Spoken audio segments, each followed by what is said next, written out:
Assalamualaikum dan salam hormat. Bersama saya Abang Muaz Liabah Abdul Samad dalam Berita Pagi Sarawak edisi Khamis 27 Mei. Sarawak melarang kemasukan pengembara dan individu yang pernah berada di India, Sri Lanka, Bangladesh, Nepal dan Pakistan dalam tempoh 30 hari lepas. Jawatankuasa Pengurusan Bencana Negeri JPBN dalam kenyataannya memberitahu larangan itu berkuat kuasa semalam. JPBN memaklumkan keputusan itu bagi mencegah penularan jangkitan varian baharu. JPBN turut mengumumkan penguatkuasaan Perintah Kawalan Pergerakan diperketatkan PKPD di 6 buah rumah panjang dan PKPD di Kem Gelasah, Jalan Miri Bintulu, Suainiah Subis. Manakala PKPD di 10 lokaliti membabitkan rumah panjang di kawasan Sarike, Sri Aman, Pakan ditamatkan. Sementara itu, Sarawak mencatatkan 640 kes baharu positif COVID-19 semalam, menjadikan jumlah keseluruhan meningkat kepada 43,999 kes. 2 kematian turut dilaporkan masing-masing di Hospital Bintulu dan Hospital Miri. Jabatan Kesihatan Negeri Sarawak mengisytiharkan 4 lagi kluster baharu, iaitu 3 di daerah Kuching dan 1 di Seratok. 3 kluster di daerah Kuching ialah kluster Kampung Semerah Padi, kluster Jalan Sukma dan kluster Akademi Semariang, manakala kluster Lubuk Nitik di daerah Saratok. 1 kluster turut diisytiharkan tamat semalam, iaitu kluster Tabuan Melayu di Kuching. Sejumlah 5,559 sampel berjaya dikumpul menerusi pemeriksaan saringan COVID-19 secara besar-besaran di Sungai Pelan Bintulu yang diadakan sejak 23 Mei hingga Selasa lepas. Ahli Parlimen Bintulu, Datuk Seri Tiong King Sing, dalam satu kenyataan memberitahu saringan itu dijalankan susulan Perintah Kawalan Pergerakan diperketatkan PKPD di kawasan tersebut mulai 23 Mei hingga 3 Jun ini.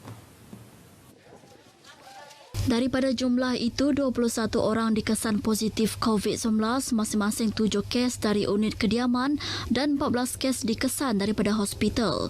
Datuk Seri Tiong berharap penduduk di penempatan Sungai Pelan merangkumi Sungai Pelan Flat, Setinggan, Perumahan Sungai Pelan dan Kampung Sungai Pelan Lot memahami arahan PKPD yang dilaksanakan ketika ini. Tambahnya, Jabatan Pengurusan Bencana Bahagian JPBB Bintulu menerusi Pejabat Kesihatan Bahagian PKB Bintulu terus melakukan pengesanan kes aktif ACD di kawasan penempatan itu.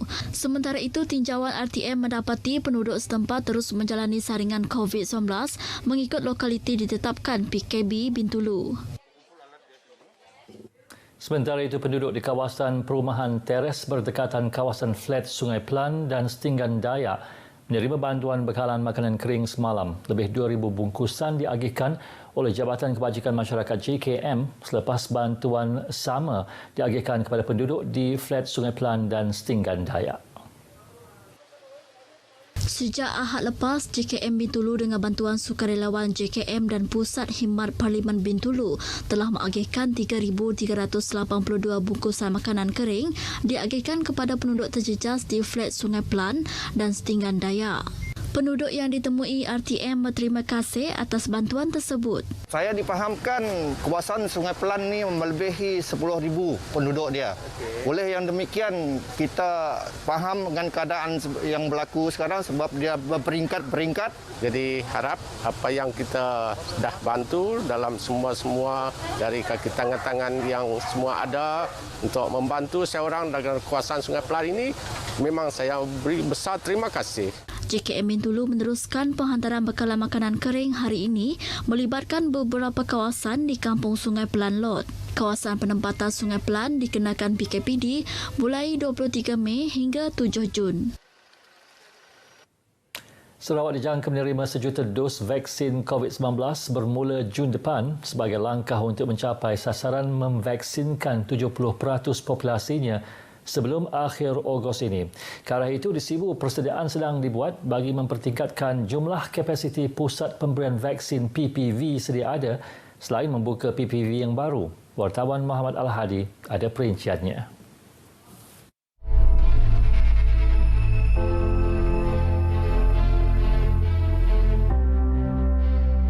Di Sibu, 3 PPV sedang beroperasi iaitu Klinik Kesihatan Lanang, Klinik Kesihatan Sibu Jaya dan Stadium Tertutup Sibu. Operasi di PPV Stadium Tertutup Sibu telah teruji semenjak ia mula dibuka April lalu dengan sedikit kesesakan dilaporkan berlaku berikutan ramai penduduk datang awal ke PPV berkenaan.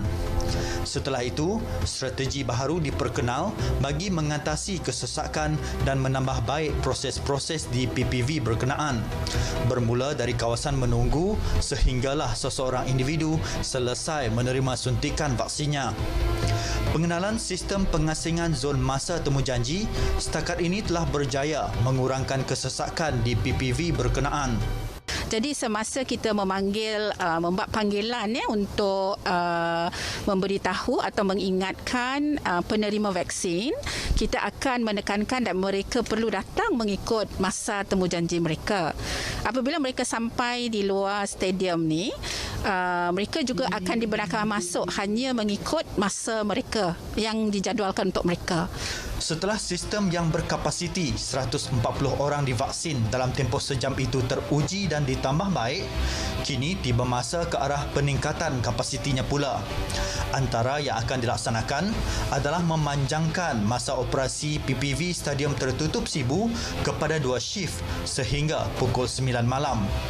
Selain itu, pembukaan PPV baharu juga akan dilaksana iaitu pembukaan PPV Dewan Serbaguna Sibu Jaya dan penglibatan hospital swasta di Sibu untuk memberi suntikan vaksin kepada orang ramai. At the moment, we are expecting if we can give about 17,000 plus per week for Sibu. Sibu, about 190,000 have to be given. Okay, so if we do 17,000 per week, we need about 10 weeks to finish around that. Mengikut sasaran perancangan ini, menjelang akhir Ogos nanti, setiap individu yang layak divaksin akan sekurang-kurangnya mendapat dos pertama vaksin COVID-19 mereka. Namun, ke arah mencapai sasaran imuniti kelompok, penduduk yang belum mendaftar perlu segera mendaftar, terutama generasi muda di Sibu. Yes, it's true that young people, they don't register. So I want to urge young people, yes, you may be young, but please get vaccinated because the more people vaccinated, the safer Sibu will be. The less virus will be spreading around. This is the approach now.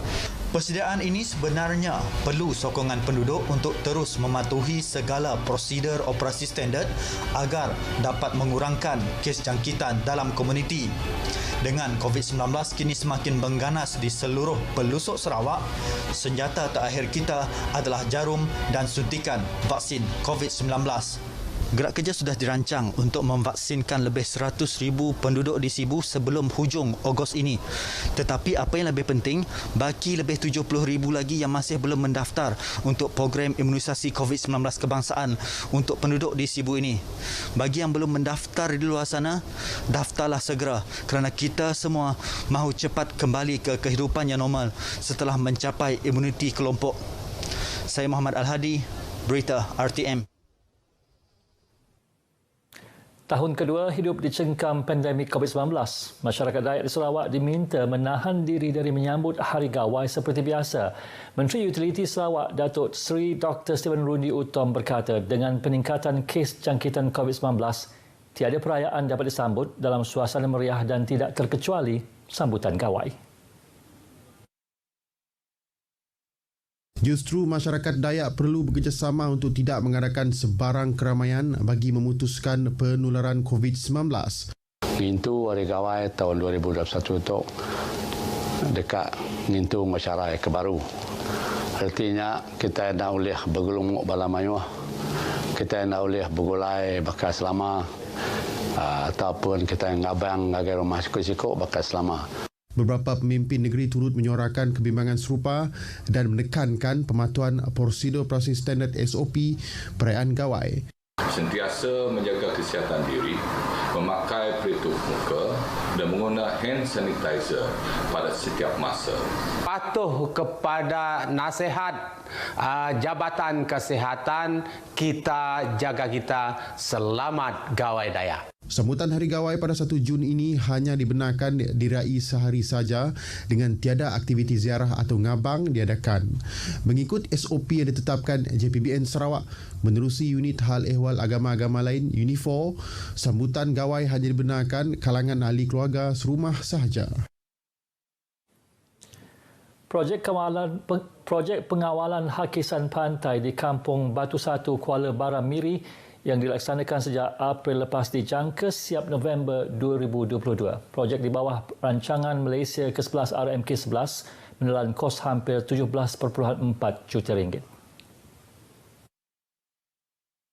Projek berkenaan merangkumi pembinaan benteng pemecah ombak sepanjang 200 meter di luar pesisir pantai, 5 groin dan tanjakan konkrit yang mampu menampung lebih 100 bot untuk memudahkan nelayan keluar masuk untuk turun ke laut. Menteri Pengangkutan Datuk Lee Kim Shin dalam satu kenyataan memberitahu projek itu dilaksanakan oleh Jabatan Pengairan dan Saliran Sarawak bagi mengawal hakisan pantai yang berlaku di Pantai Kampung Batu Satu.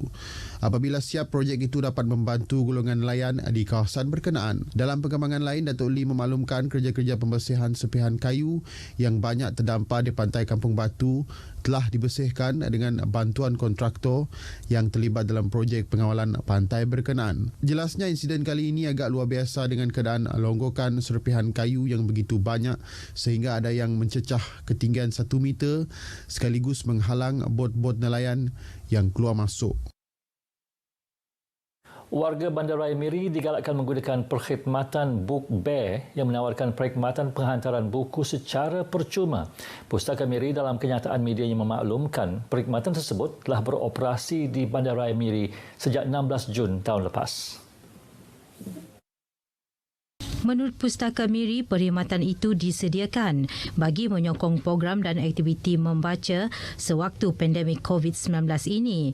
Perkhidmatan itu juga memudahkan pengguna mengakses koleksi-koleksi buku walaupun pustaka masih tutup kepada penggunanya. Book Bear merupakan perkhidmatan peminjaman buku terus ke rumah pengguna yang mana pengguna boleh memuat turun aplikasi Angkasa 2 melalui Google Play Store atau App Store. Waktu operasi untuk menggunakan perkhidmatan Book Bear ini adalah dari hari Isnin hingga Sabtu dan akan beroperasi bermula dari 9 pagi hingga 5 petang. Paparan itu tadi mengakhiri Berita Pagi Sarawak. Saudara, duduklah di rumah jika tiada keperluan untuk keluar. Sekiranya terpaksa keluar dari rumah, patuhi prosedur operasi standard yang ditetapkan. COVID itu benar, lindungi diri, lindungi semua. Sehingga berjumpa lagi. Assalamualaikum dan salam hormat.